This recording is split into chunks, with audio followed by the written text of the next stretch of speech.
নমস্কার বন্ধুরা, আপনাদের সকলকে চটপটে রান্নাঘরে স্বাগত। সকলকে স্বাগত জানিয়ে শুরু করব আমার আজকের রেসিপি। আমার আজকের রেসিপি বড়ি দিয়ে পালং শাকের চচ্চড়ি।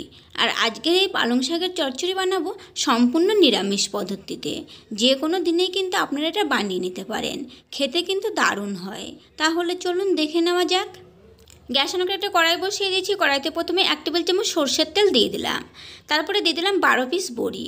এখন গ্যাসের ফ্লেমটাকে মিডিয়ামে রেখে বড়িগুলো যখন এরকম লালচে রং করে ভেজে নেওয়া হয়ে গেছে, তখন বড়িগুলো তেল থেকে তুলে নিলাম। তারপরে এই তেলের মধ্যে আবারও 1 টেবিল চামচ সরষের তেল দিয়ে দিলাম। এখন এই তেলের মধ্যে দিয়ে দেবো বেগুন।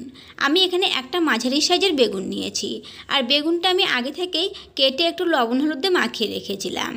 তারপরে বেগুনটাও যখন এরকম লালচে রং করে ভেজে নেওয়া হয়ে গেছে, তখন বেগুনটাও এরকম তেলটা ছেঁকে ছেঁকে তুলে নিলাম। আবারও 1 টেবিল চামচ সরষের তেল দিয়ে দিলাম। ফোড়নে দিয়ে দিলাম একটা তেজপাতা, 1/2 চা চামচ 5 ফোড়ন, একটা শুকনো লঙ্কা। তারপরে ফোড়নটা ভেজে নেওয়ার পরে দিয়ে দিলাম একটা মিডিয়াম সাইজের আলু।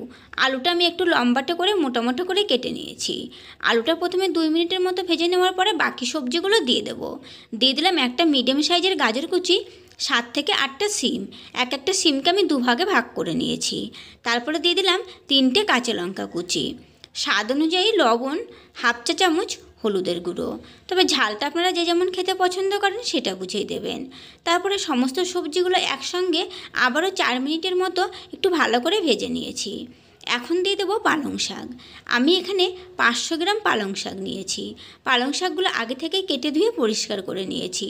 আর পালং শাকগুলো কিন্তু এরকম একটু বড় বড় করেই কেটে নিতে হবে। এখন এই পালং শাকটাও সবজির সঙ্গে ভালো করে নেড়েচেড়ে মিশিয়ে নেব। পালং শাক সবজির সঙ্গে খুব ভালো করে নেড়েচেড়ে মিশিয়ে নিয়েছি। পালং শাক থেকে জলটা ছাড়তে শুরু করে দিয়েছে।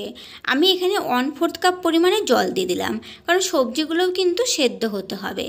জলটা দিয়ে আবারও একবার ভালো করে নেড়েচেড়ে মিশিয়ে নিলাম। এখন গ্যাসের ফ্লেমটাকে মিডিয়ামে রেখে ঢেকে দেব 3 থেকে 4 মিনিটের মতো। তো 3 থেকে 4 মিনিট পরে আমি এখানে ঢাকাটা তুলে নিলাম।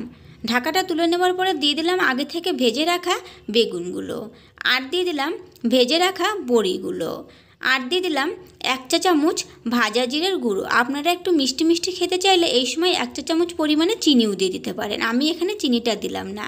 আর বেগুনটা এই সময় দিলাম কারণ বেগুনটা ভাজার সময় কিন্তু সেদ্ধ হয়ে গেছিলো। আগে থেকে দিলে কিন্তু একদমই বেশি গলে যেত। তারপরে আবারও ঢেকে দিলাম 3 থেকে 4 মিনিটের জন্য। তো 3 মিনিট পর আমি এখানে আবারও ঢাকাটা তুলে নিলাম। আর এখন কিন্তু সমস্ত সবজিগুলো একদম ভালোভাবে সেদ্ধ হয়ে গেছে। এখন আবারও একটু ভালো করে নেড়েচেড়ে পালং শাকটা মিশিয়ে নিলাম। আর এখন আমাদের পালং শাকের চচ্চড়ি একদম রেডি। গ্যাসের ফ্লেমটা অফ করে দিলাম, আর পালং শাকের চচ্চড়ি নামিয়ে সার্ভ করে দেখিয়ে দিচ্ছি। তো এই যে দেখুন, আমাদের এই নিরামিষ পদ্ধতিতে বড়ি দিয়ে পালং শাকের চচ্চড়ি পরিবেশন করার জন্য একদম রেডি। ভীষণ সহজ পদ্ধতিতে আপনারা কিন্তু ঝটপট এটা বানিয়ে নিতে পারেন। আর নিরামিষ দিনে এরকম পালং শাকের চচ্চড়ি থাকলে কিন্তু আর কোনো কিছু লাগবে না। ভালো লাগলে চ্যানেলটিকে লাইক, শেয়ার ও সাবস্ক্রাইব করে নেওয়ার অনুরোধ রইল, পাশে থাকা বেল আইকনটি সমেত। তাহলে আমার নতুন ভিডিও আপডেট সবার আগে আপনাদের কাছে নোটিফিকেশন পৌঁছে যাবে। আজকের মতো এই পর্যন্তই। ফিরে আসবো নতুন কোনো রেসিপি নিয়ে। সকলে ভালো থাকবেন, সুস্থ থাকবেন। ধন্যবাদ।